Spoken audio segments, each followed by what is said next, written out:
It was overwhelming. I'm not even sure if there's another word for it other than overwhelming. It's such a cultural flashpoint in the history of our country, in the history of animation.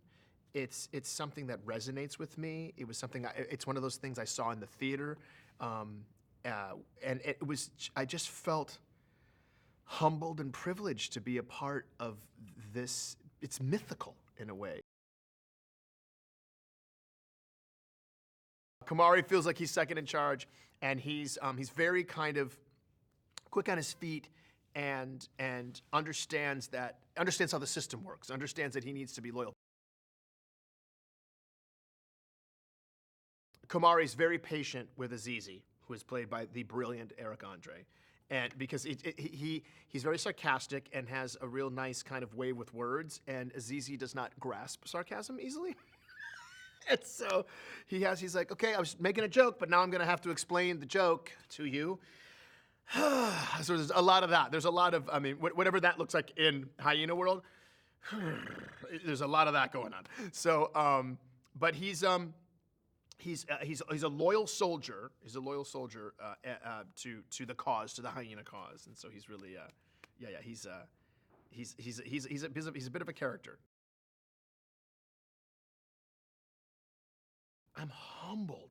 I'm to be in the company of these other people, especially people who have been using their voice to make a living. You think of Donald Glover and the Childish Gambino, and how he has made such a mark on our world and on our industry by being this multi-hyphenate.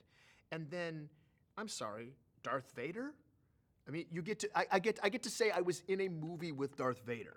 But Darth Vader is one of many things that James Earl Jones has done in his storied career, and I'm just so blessed that I get to be counted among these people, and we're talking about wonderful comedic actors, and John Oliver and Seth Rogen and Billy Eichner and Eric Andre.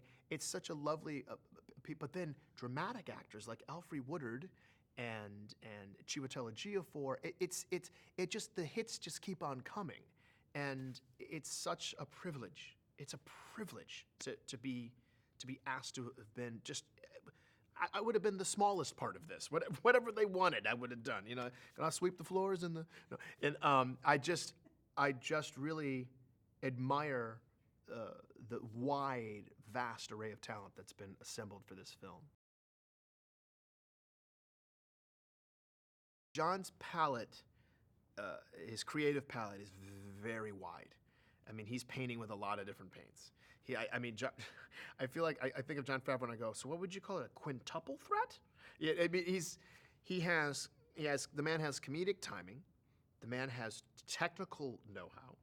The man has been on both sides of the camera successfully in very classic films. So not only does he understand as a writer how a film works and how a story moves forward and how to propel characters into the next situation, he knows how to do it also as a performer.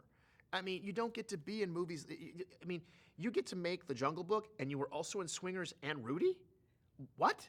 So, so you as an actor, you have this wonderful sense of safety around a director who understands rhythms and also understands intonation, and also understands what an actor's motivation might be, and if there was a way to enhance or intensify that motivation.